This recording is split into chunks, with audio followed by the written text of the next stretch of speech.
podcast series on Asake Online. Give us the best COVID-19. We give you COVID-19 podcast series on Asake Online.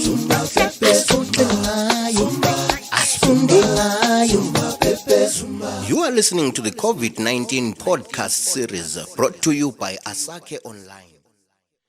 Greetings and welcome to the COVID-19 podcast series on Asake Online. I am your host, Ntando Lorraine Ndlovu, and today we'll discuss the challenges faced by business owners, particularly small business owners, during the second lockdown and how those challenges affect business operations in Bulawayo. We will offer you, the listeners, a chance to share your views and comments at the end of this episode. With me here is Nothando Moyo, a lady who runs a business that provides and sells chemicals to schools here in Bulawayo. So during this lockdown, she was supposed to supply chemicals to schools for the examination classes, particularly to the writing classes, that is biology, physics and chemistry takers, and she could not, and this compromised certain students to write their examinations. So she's going to share with us the challenges that she has faced in her operations during this lockdown. Right, Nothando, kindly share with us the kind of services that you provide, as well as the level of necessity to schools, especially during this examination period. Just in brief. Okay, I supply chemicals for schools. That is your secondary and high schools. So just in brief, how have you complied with the COVID-19 regulations that have been presented by the statutory instruments? Okay, it was quite difficult since, when was this announced? I think it should be weekend. So you're expected to report to duty probably, I think it was Monday, Tuesday, if I'm not mistaken, where you're coming from home and obviously you don't have the exemption letters. You're supposed to get into town, get the exemption letters. You know, so it was quite challenging because nobody knew exactly what were the requirements, only what was circulating on your media, being WhatsApp, that you're supposed to have a letter, it's supposed to be stamped, company stamped, and after that the police are supposed to stamp it as well. So there was a lot of hiccups and confusion at that period of time. Yeah. So that being amongst the challenges that you faced, were there other challenges that you faced in the operations of your business? I think once everything was settled, because getting into the deep nitty-gritty of what happened exactly, the challenge that I faced was even the authorities did not know what the exemption letters were supposed to hold, for them to have weight, for them to actually let you come to work. And if you're dealing with exams, it's very sensitive because you start to argue with the law or you start to state your case with the law, and it becomes difficult because they are the law, but they're supposed to serve us. But at the end of the day, it becomes quite hectic and quite a good confusion. But once the air was cleared out, I think it should have been Wednesday or Thursday after the statement that was brought by the government, everything else I think just unfolded naturally. Yeah. So what has been your point of action, like going forward? How are you? Okay, what's happening now is, okay, we have our branded uniforms, we mask up, we produce the exemption letters, which now they don't have any hiccups. We comply with the regulations that the government has put forward. So for now, everything is going okay, I think, for now. Yes. Unless if it changes, but for now everything is going according. Okay, Yeah. all right. Thank you so much, Nothando, for your time.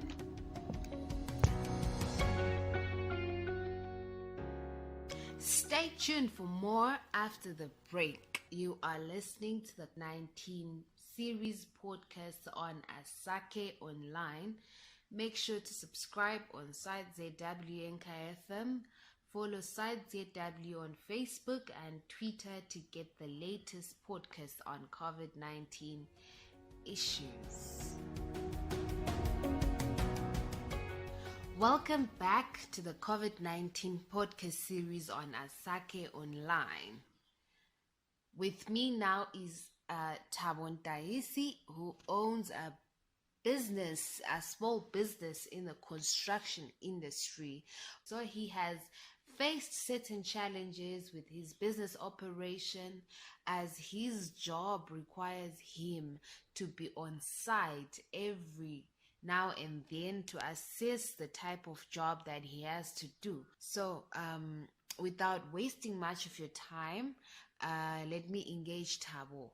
So Tabo, share with us in brief the particular service that you provide and how your operations have been affected, particularly during the second lockdown.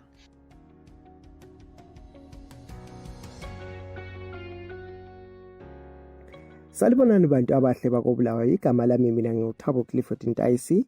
I run and work in a small construction company, and in our company what you'll find is that before the lockdown we had certain engagements with clients. We had made agreements and contracts were sealed to then say perhaps we'll do the work and finish it at a certain stage.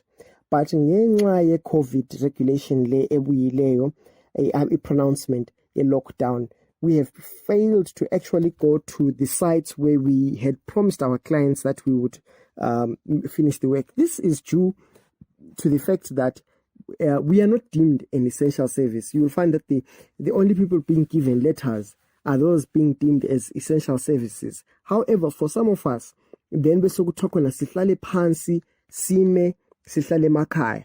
How uhlupho olusuka khonapho ukuthi khona abantu osebenza labo they still need to be paid, and when awusatholi imali from the client, and therefore it means that your business has come to a halt to some extent.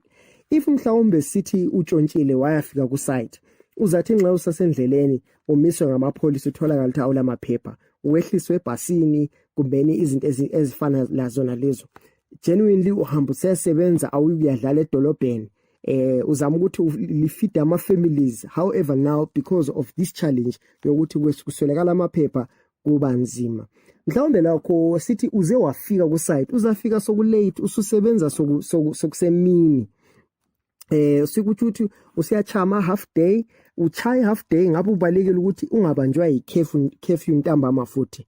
So these are some of the challenges that we are facing khona lapha.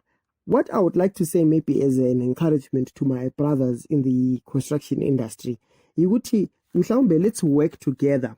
If I have a job, let's say in Country Park, I should be able to form linkages with other people who are in the same field as I am, abahlala eCountry Park.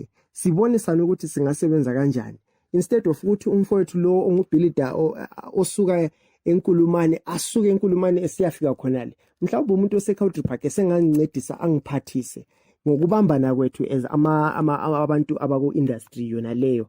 The other thing engayitsho ukuthi asizameni kakhulu ukuthi sifome ama-group loba kuma-WhatsApp, sifome ama-groups ku-Facebook endaweni eziningi ezinjalo, ukwenzela ukuthi sikwanise ukuxhumana as people in this industry, njalo senelisele ukuthi sihuge sidinge ama-clients beyond this country abafuna ukuthi basebenze lakhona lapha lakho abantu babefuna imisebenzi, kodwa asingenene ebulanjeni bafowethu sisebenzeni. Ngiyabonga. Thank you, Notando and Tabo, for your time today. To the listeners out there, adhere to the COVID-19 regulations, sanitize, mask up, and socially distance. Stay at home if there is no need for any movement. Thank you for listening to the COVID-19 podcast series on Asake Online. Remember to subscribe, leave reviews and comments on Side ZW NKFM. Follow Side ZW on Facebook and Twitter to get the latest podcasts on COVID-19. And stay tuned for our next episode. This is Danda Lorraine Lovu signing out. You are listening to the COVID-19 podcast series brought to you by Asake Online.